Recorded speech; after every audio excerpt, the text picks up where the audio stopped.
Bonsoir à tous et bienvenue à la une de l'actualité. Ce lundi, le vice-président de la République a procédé à l'inauguration du nouveau centre hospitalier régional de Bouaké. Cette infrastructure moderne vient renforcer l'offre sanitaire dans la région du Baka et s'inscrit dans la politique nationale de modernisation des plateaux techniques hospitaliers. Tidiane Thiam n'a jamais été apatride et il demeure indiscutablement ivoirien. C'est la principale clarification apportée ce lundi par le directeur des affaires civiles et pénales du ministère de la Justice face à la presse. Il a justifié la radiation de Thiam de la liste électorale par d'autres motifs que sa nationalité. Dans le même temps, le porte-parole du PDC-IRDA et l'équipe d'avocats du président du parti ont animé une conférence de presse au siège du parti à Cocody. Vous les entendrez dans ce journal. Et puis, ce moment historique pour le port autonome d'Abidjan. Ce lundi, un porte-conteneur de 400 mètres de long a accosté pour la première fois en Côte d'Ivoire. Une avancée qui confirme l'ambition du pays de devenir un hub logistique de référence en Afrique de l'Ouest. Nous ouvrons ce journal à Bouaké où le vice-président de la République, Tiemoko Meili Ekone, a procédé à l'inauguration du nouveau centre hospitalier régional de la ville. Cette infrastructure moderne vient renforcer l'offre sanitaire dans la région du Baka et s'inscrit dans la politique nationale de modernisation des plateaux techniques hospitaliers. Érigé sur un site de 10 hectares, ce CHR de niveau 2 affiche une capacité d'accueil de plus de 150 lits et se distingue particulièrement par son bloc de neurochirurgie équipé d'un système de neuronavigation de haute précision. Le compte-rendu de Nadia Edja. C'est une étape importante dans le développement de la ville de Bouaké. Deux infrastructures majeures, à savoir le centre hospitalier régional et l'hôtel de ville, ont été inaugurées par le vice-président de la République. L'hôtel de ville permettra de renforcer la gouvernance locale. Le CHR de niveau 2, bâti sur une superficie de 10 hectares, affiche une capacité d'accueil de plus de 150 lits avec un plateau technique de dernière génération. Cet établissement dispose en plus d'un plateau technique au standard international comprenant un service de neurochirurgie, l'un des plus modernes et les plus sophistiqués de la sous-région qui fait la fierté du personnel avec les opérations qui s'y déroulent à l'aide d'équipements de pointe, dont le système de neuronavigation, un microscope opératoire de dernière génération toute option, un amplificateur de brillance 3D et un neuromonitoring pair opératoire. Le vice-président a rappelé la volonté du gouvernement d'offrir de meilleures conditions aux populations à travers ces infrastructures. C'est une ville qui a de l'avenir. On a toujours su qu'elle avait de l'avenir. Cela commence à se produire. Qu'elle continue d'aller de l'avant parce que c'est important dans la politique de décentralisation que le président a voulu mettre en place en Côte d'Ivoire. Cette cérémonie solennelle s'est tenue en présence de plusieurs personnalités politiques, administratives, traditionnelles et diplomatiques. Radié de la liste électorale après le rejet de son recours par le tribunal de Gagnoa, Charles Blé Goudé, président du COJEP, s'inquiète des tensions politiques. Il lance un appel pressant au gouvernement et à l'opposition pour un conclave politique afin, dit-il, d'éviter une nouvelle crise post-électorale. Salif Yalekwe. Radié de la liste électorale, le président du COJEP, le Congrès panafricain pour la justice et l'égalité des peuples, a appelé à un conclave politique entre le pouvoir et l'opposition. Pour lui, cette réunion de haut niveau permettra d'évoquer les questions qui fâchent afin d'aborder la prochaine présidentielle sereinement. J'appelle à l'organisation d'un conclave politique national, devant réunir autour de la table le pouvoir, toute l'opposition et la société civile. Organiser ce conclave ne serait pas une faiblesse ni une défaite pour le pouvoir. Ce ne serait pas non plus une victoire pour l'opposition. Ce serait une démonstration en faveur de la paix et la stabilité. Mais surtout, ce serait montrer aux Ivoiriens que nous qui prétendons parler en leur nom sommes soucieux de leur santé mentale. Qui ne se souvient pas de ces Ivoiriens exilés? Qui ne se souvient pas de ces Ivoiriens qui avaient même de l'argent en poche, mais qui ne pouvaient pas s'acheter même une boule d'attiqué? Qui ne se souvient pas d'avoir enjambé des corps sans vie? Je ne le rappelle pas pour vous faire peur. Je le rappelle pour qu'on se souvienne, afin qu'on puisse faire autrement. C'est pourquoi je lance cet appel. Pour l'ex-patron de la Galaxie patriotique, la réforme de la CEI, la Commission électorale indépendante, s'impose. Le tribunal de première instance de Gagnoa a rejeté le recours de Charles Blégoudet, président du COGEP, le Congrès panafricain pour la justice et l'égalité des peuples, visant à contester sa radiation de la liste électorale ivoirienne. Tidjane Thiam n'a jamais été apatride et il demeure indiscutablement ivoirien. C'est la principale clarification apportée ce lundi par le directeur des affaires civiles et pénales du ministère de la Justice.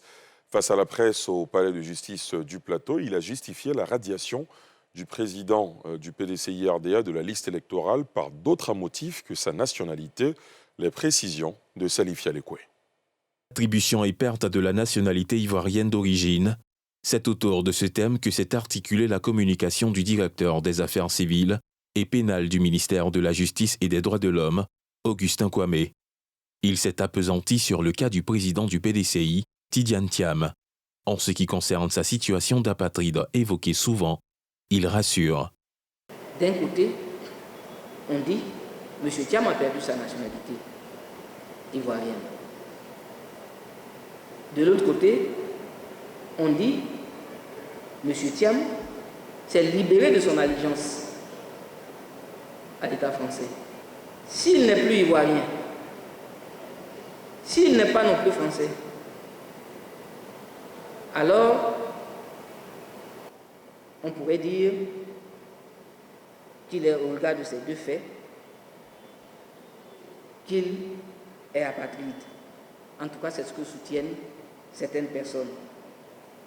Mais telle n'est pas la réalité en fait.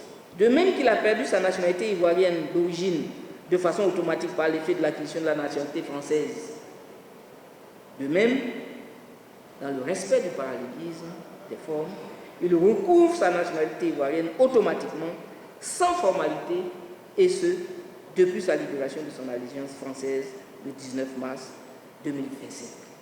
Selon le DACP, le président du PDCI avait perdu sa nationalité ivoirienne au moment de son inscription sur la liste électorale. La justice ivoirienne a ordonné ce mardi 22 avril 2025 la radiation de M. Thiam de la liste électorale, estimant que le président du PDCI a perdu la nationalité ivoirienne depuis 1987, date à laquelle il a obtenu la nationalité française. Du côté du PDCI-RDA, le parti du principal concerné, le porte-parole Soumaïla Bredoumi et l'équipe d'avocats de Cheikh Tidjane Thiam ont animé une conférence de presse au siège du parti à Cocody. Ils remettent en cause la décision de justice et affirment qu'ils n'envisagent aucune autre alternative à la candidature de leur président, Pierre Dipomelin. Cocody, maison du parti. Les dignitaires du PDCI-RDA et les avocats de Thiam ont donné rendez-vous à la presse pour d'une part dénoncer la décision de justice qui ordonne à la commission électorale indépendante la radiation du président du PDCI-RDA Cheikh Tidjane Thiam de la liste électorale et d'autre part la fermeté du parti à maintenir son candidat malgré cette décision de justice. Le porte-parole du PDCI Soumaïla Bredoumi a martelé que le PDCI-RDA n'envisageait pas un plan B. Il a appelé les militants à se mobiliser pour imposer sa candidature. Soumaïla Bredoumi a également appelé à la dissolution de la CEI tout en appelant à une nouvelle révision de la liste électorale. Le ton est monté d'un cran après la clôture du contentieux sur la liste électorale alors que le scrutin présidentiel pointe déjà à l'horizon. Le premier tour est fixé au 25 octobre 2025. Dans cette atmosphère où le ton monte, à 6 mois de la présidentielle, la Chambre nationale des rois et chefs traditionnels a lancé vendredi sa tournée nationale de sensibilisation en ligne de mire, la promotion de la paix, le renforcement de la cohésion sociale et la prévention des conflits communautaires. Cette campagne couvre tout le territoire ivoirien, comme nous le montrent Faltia Koulibaly et Sylvanus Guéhi.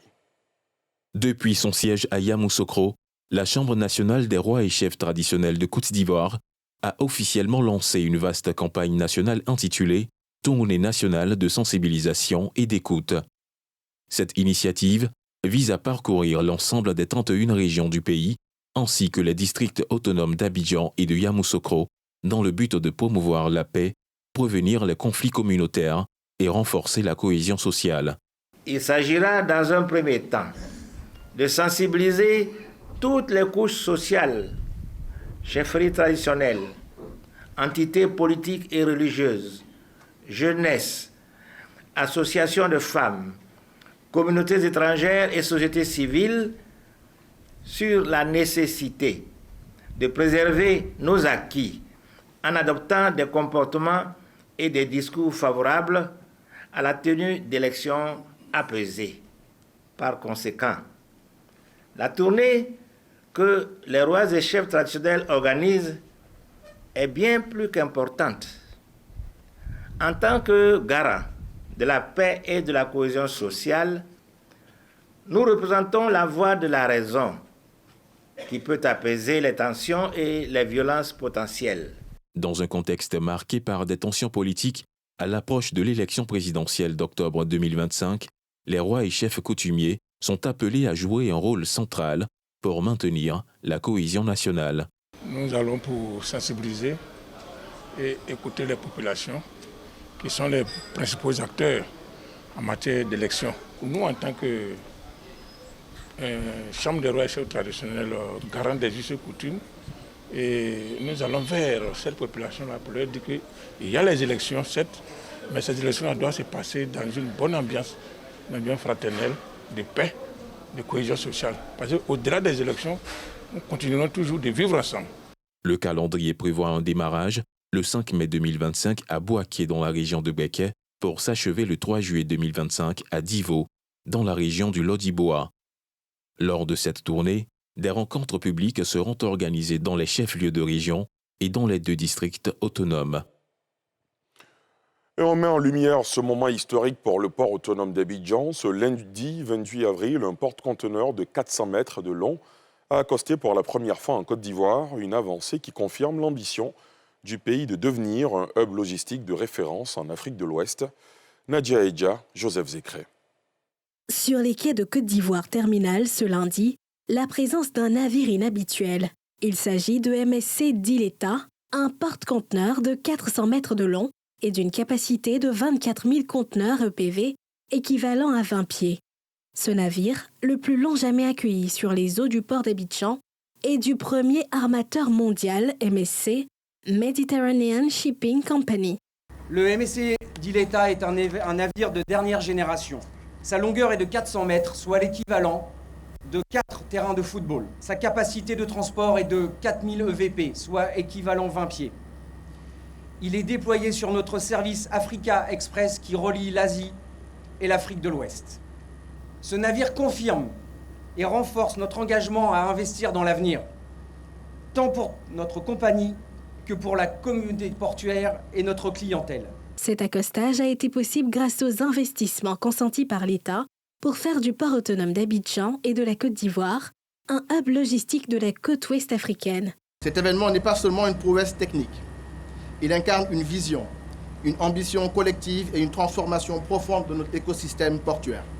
L'escale du MSC Dileta porte en elle un symbole fort, celui de la confiance renouvelée des plus grandes compagnies maritimes dans le potentiel portuaire et logistique de la Côte d'Ivoire. Elle illustre aussi la pleine capacité de Côte d'Ivoire Terminal, concessionnaire du deuxième terminal à conteneurs, à accueillir les plus grands navires du commerce mondial.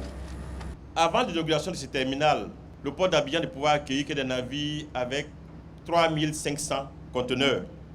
2024, on accueille un navire qui peut transporter 24 000 conteneurs. Quel bond en avant au service de notre économie. La présence de ce navire est un symbole fort de l'attractivité du port d'Abidjan, qui n'est pas dû qu'à nos tirants d'eau, mais aussi à la vigueur de notre économie et à la présence des fret. Rares sont les pays qui peuvent se targuer d'avoir beaucoup de fret à l'export. Le deuxième terminal à conteneurs du port d'Abidjan est capable de traiter plus d'1,5 million de conteneurs EPV par an et d'accueillir des navires de 16 mètres de tirant d'eau le long de ses 1100 mètres de quai. D'une superficie de 37,5 hectares, sa construction a coûté plus de 262 milliards de francs CFA. À Yopougon, l'école de la deuxième chance a lancé une opération d'envergure, recruter 1000 jeunes pour les former à 10 métiers du bâtiment. Ce lundi, près de 5000 candidats ont entamé les épreuves de sélection au centre de formation d'apprentis en présence de Moussani Kiema et Rikimou.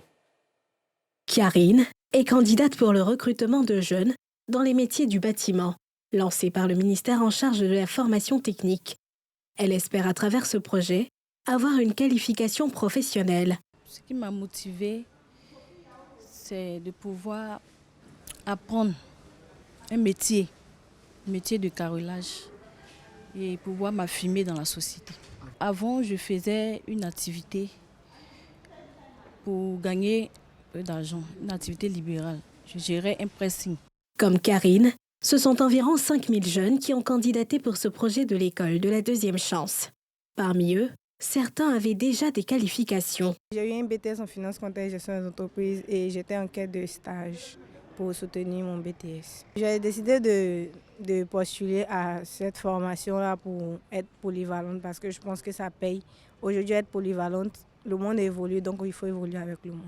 J'ai choisi la formation installation froid et climatisation. Il y a un moment de cela, j'étais parti un peu en aventure au Maroc. C'est là que je me suis mis dans la peinture, essayant de perfectionner un peu parce que là-bas, ce n'est pas les diplômes qui comptaient, mais qu'est-ce que tu sais faire.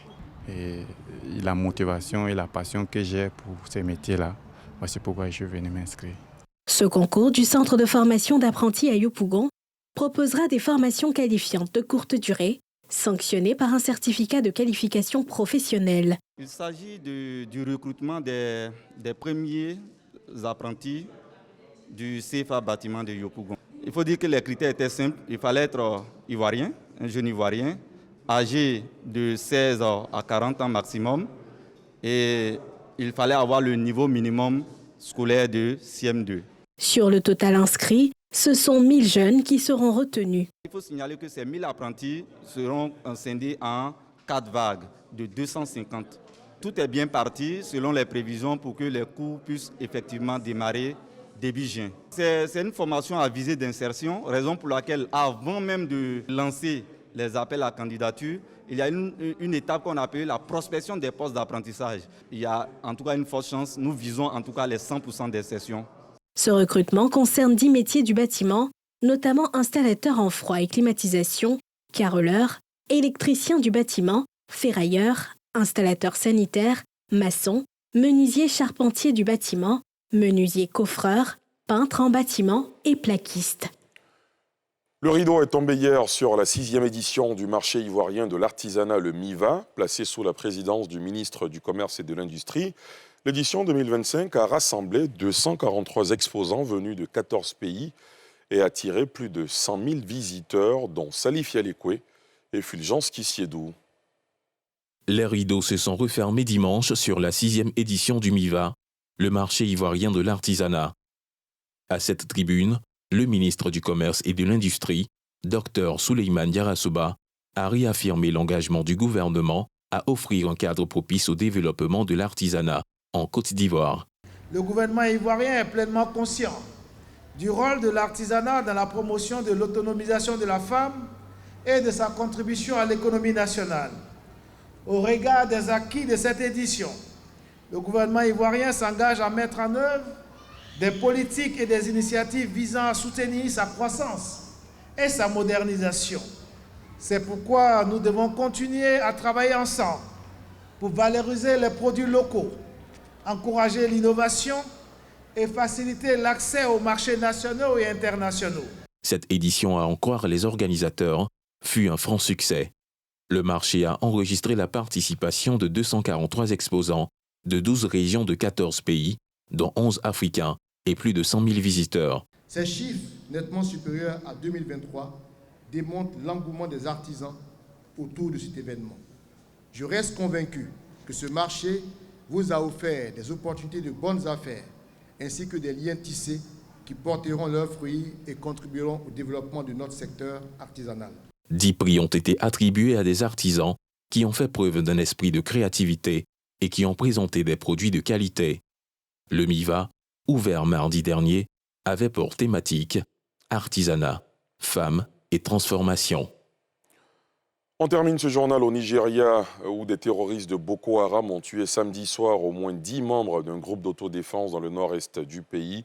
Selon des sources militaires et humanitaires, l'armée nigériane s'est aussitôt déployée pour la traque des insurgés qui semblent être évanouis dans la nature. Pierre Dipomela. Les djihadistes de Boko Haram ont tendu une embuscade à un groupe d'autodéfense en patrouille dans le village de Kopré, dans l'état d'Adamawa, près de la frontière avec l'état de Borno. Le bilan est lourd, 10 morts, selon le responsable d'Amnesty International au Nigeria et un officier militaire. Un porte-parole de la police à Adamawa a confirmé l'attaque contre les miliciens sans donner de bilan, précisant que des forces de sécurité ont été déployées dans la région. Cette attaque intervient seulement 3 jours après une autre qui a fait 19 morts sur un site d'orpailleurs dans le nord-ouest du Nigeria. Depuis plus de 15 ans, Boko Haram a fait plus de 40 000 morts et 2 millions de déplacés dans cette région du pays le plus peuplé d'Afrique, selon l'ONU. Elle s'est étendue ces dernières années dans les zones limitrophes au Niger, au Cameroun et au Tchad voisin. Et c'est ici que se referme ce journal préparé par l'ensemble de la rédaction. Merci de l'avoir suivi. Je vous souhaite de passer une excellente soirée sur la nouvelle chaîne ivoirienne.